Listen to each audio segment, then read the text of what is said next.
आपली राजधानी बनवली आणि मराठी भाषेला राजभाषेचा मान दिला.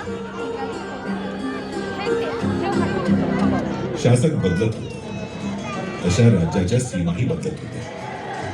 भक्तिरसाची मधुर अभंगवाणी महाराष्ट्रात ऐकू येत होती, ज्याचे केंद्र होते अवघ्या महाराष्ट्राचे आराध्य दैवत श्री पांडुरंग विठ्ठल.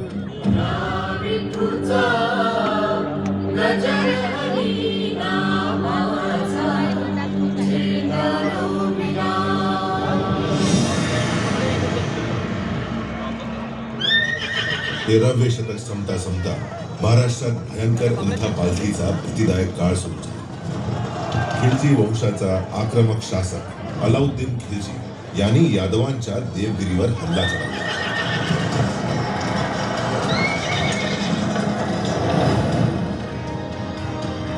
महाराष्ट्रातल्या हिंदू शासनाचा सूर्यास्त पावला. अशी तब्बल 350 वर्ष उलटली. 17वे शतक उजाडले तेव्हा महाराष्ट्रातल्या मोठ्या भागावर विजापूरचा सुलतान मोहम्मद आदिल शहाचे राज्य होते. या जुलमी राज्यकर्त्यांच्या अत्याचाराने मराठी माती आतल्यात खुडत होती. इथले सरदार मजबुरीने आदिल शहाच्या पदरी काम करत होते. त्यातलेच एक लढवय्ये सरदार होते शहाजी राजे भोसले. आणि शहाजी राजेंच्या पत्नी होत्या वीर माता जिजाबाई.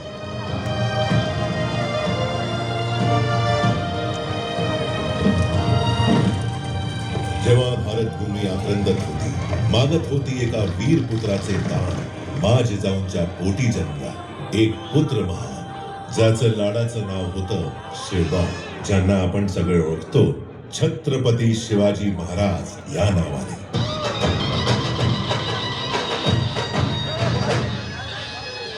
आई जिजाऊ सांगू लागल्या शिवबाला भारतभूमीच्या शौर्य गाथा, रामायण, महाभारत आणि कित्येक वीरांच्या कथा.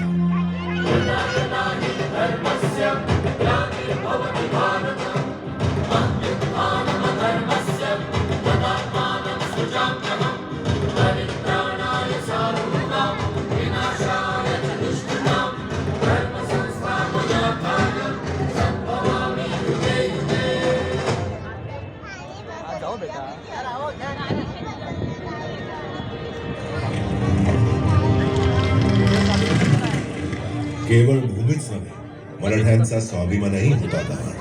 ही वेदना करीत होती बाल शिवबाला विजय.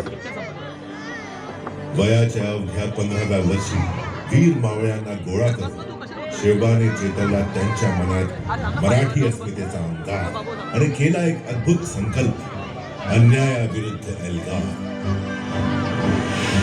मी शिवाजी शहाजी भोसले मा जिजाऊंची आणि मराठी मातीची शपथ घेतो. यापुढे हिंदवी स्वराज्याची स्थापना हेच माझ्या जीवनाचे लक्ष्य आहे आणि आई जगदंबेच्या कृपेने मी ते मिळवेनच मिळवेन.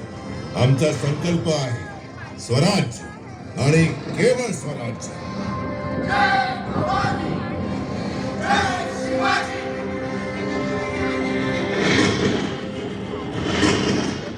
हाती तलवार, अश्वस्वार, वय घोडे 15 जरी, होती शक्ती अपार. वरून चढाई तोडण्यावर हिंदवी स्वराज्याचे बांधले तोरण, नाव ठेवले प्रचंड.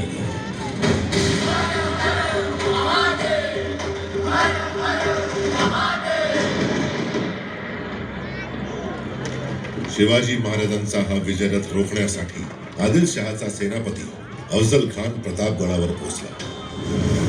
दगलबाज अफजल खानाने कपटाने शिवाच्या पाठीवर वार केला, परंतु राजांच्या चिलखताने तो वार अलगद झेलला आणि क्षणात विजेच्या वेगाने शिवाजी राजांनी वाघनखांनी खानाचा कोथळा बाहेर काढला.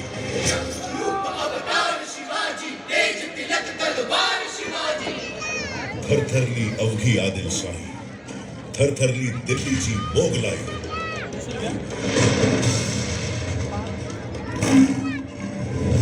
शिवाजी महाराजांना शह देण्यासाठी औरंगजेबाचा सेनापती शाहिस्ते खान पुण्यात आला.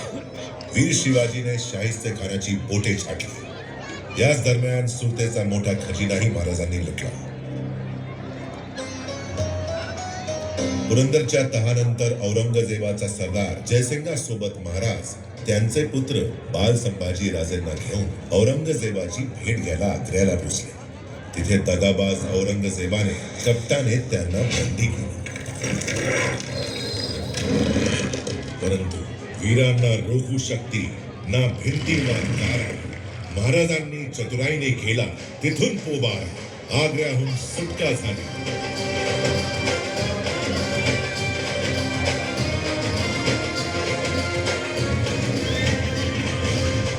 आणि यानंतर महाराजांची सुंद शक्ती जागृत झाली. राज्यातून पळून लावला अवघा मोगल आणि स्थापन केले मराठ्यांचे एक छत्री राज्य, स्वराज्य.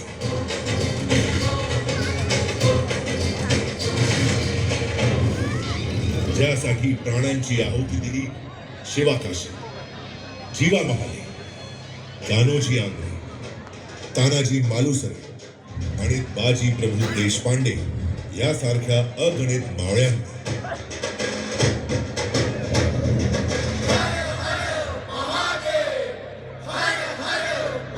रायगडावर झाली अभूतपूर्व तयारी. आणि अखेर तो शुभ समय आला. वैदिक मंत्रांच्या घोषात राज्याभिषेक सोहळा संपन्न झाला.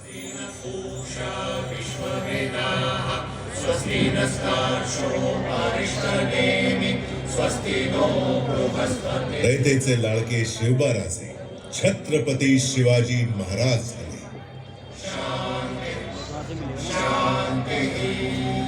गोब्राह्मण प्रतिपालक, हिंदवी स्वराज्य संस्थापक श्री छत्रपती शिवाजी महाराज की जय.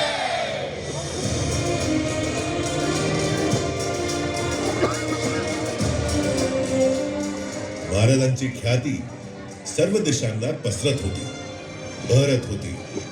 त्यांच्या तेजाचा सूर्य भारताच्या नभांगणात तळपत होता.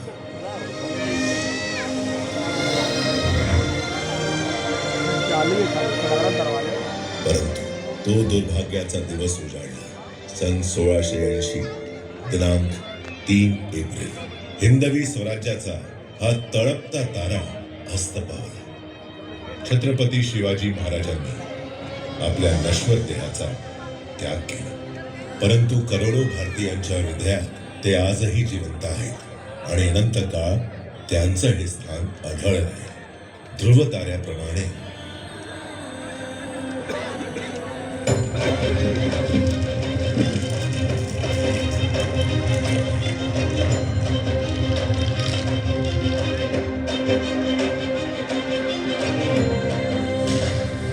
स्वराज्य आणि राष्ट्र रक्षणाची ही परंपरा जागृत ठेवण्यासाठी छत्रपती संभाजी महाराज आणि मराठा पेशव्यांनीही मुघलांशी आणि इंग्रजांशी लढा दिला.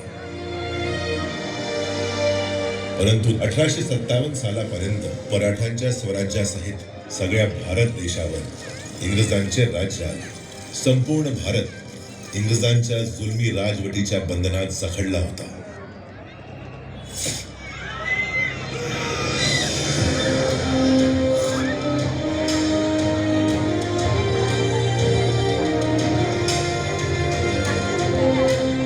भारताच्या स्वातंत्र्य आंदोलनाची सिंहगर्जना केली बाळ गंगाधर टिळकांनी. स्वराज्य हा माझा जन्मसिद्ध हक्क आहे आणि तो मी मिळवणारच. या सिंहगर्जनेने केवळ महाराष्ट्रातच नव्हे तर संपूर्ण भारताच्या स्वातंत्र्य आंदोलनात एक नवा श्वास फुंकला. लोकमान्यांनी पेटवलेल्या स्वराज्याच्या अग्निकुंडात वासुदेव बळवंत फडके, विनायक दामोदर सावरकर, चाफेकर बंधू सारख्या स्वातंत्र्य सैनिकांनी सहभागी होऊन हे अग्निकुंड धगधगते ठेवले.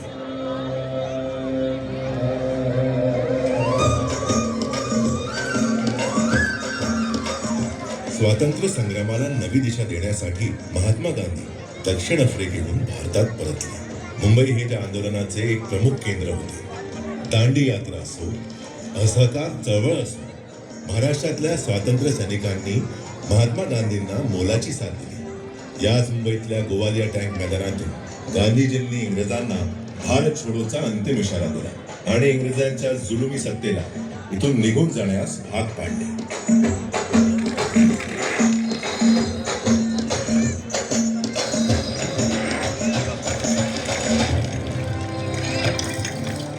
इंग्रजांनीच उभारलेली गेटवे ऑफ इंडियाची वास्तू गुलामीच्या बेड्यांनी जखडलेल्या त्याच्या भिंती वाट पाहत होत्या इंग्रजी सत्तेच्या जुलमी राजवटीचा अंत होण्याची, मोकळा श्वास घेण्याची.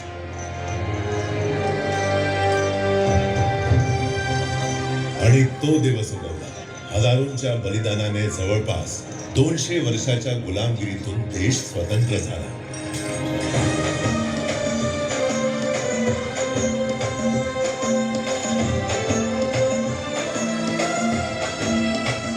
स्वराज्य आणि स्वातंत्र्याच्या किरणांनी उजळले होते अगणित भारतीयांचे चेहरे आणि त्याच्या गालांवर स्वातंत्र्याचे आनंदाश्रू पाहत होते करोडो भारतीय.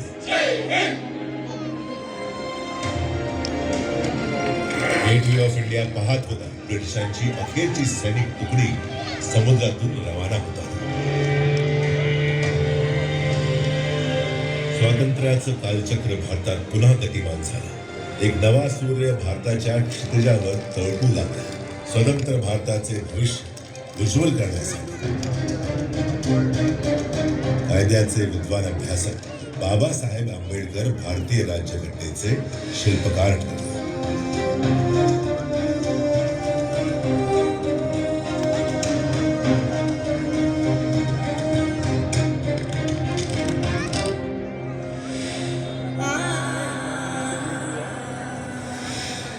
स्वातंत्र्यानंतर देश आर्थिकदृष्ट्या स्वावलंबी व्हावा यासाठी औद्योगिकरणाचा मार्ग अवलंबून महाराष्ट्राने देशापुढे एक आदर्श निर्माण केला.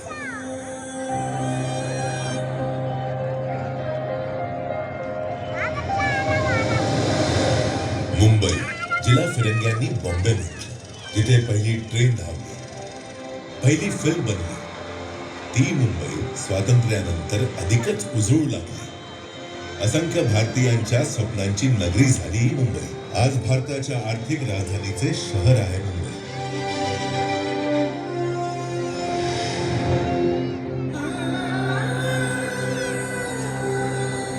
आणि विकासाच्या दिशेने भारताची निरंतर वाटचाल सुरू झाली. शिक्षण, आरोग्य, संरक्षण, सामाजिक उत्थान, महिला सक्षमीकरण या सर्व क्षेत्रात प्रगती करत गेल्या 75 वर्षात भारताने निर्माण केली आहे आपली एक वैश्विक ओळख. ज्यांच्या बलिदानाने लाभले अनमोल स्वातंत्र्य त्यांना भावपूर्ण नमन करत देश साजरा करतो आहे स्वातंत्र्याचा अमृत महोत्सव. आगामी 25 वर्षे आहेत अमृतकाल भारताचा. आजचा भारत जाणतो आहे गतीची दिशा, प्रगतीची भाषा. थांबला तो संपला हाच आहे संकल्प आजच्या भारताचा. सर्वश्रेष्ठ भारत, सर्वशक्तिमान भारत हेच आहे ध्येय आजच्या भारताचे. या ध्येयाच्या प्राप्तीकरता हवाय दृढनिश्चय आणि दूरदर्शीपणा. लाभले आहे सौभाग्य या देशाला एका प्रगतिशील नेतृत्वाच्या श्री नरेंद्र मोदींच्या रूपाने, एका यशस्वी पंतप्रधानांच्या भूमिकेत, विद्यमान नेतृत्वाच्या भूमिकेत,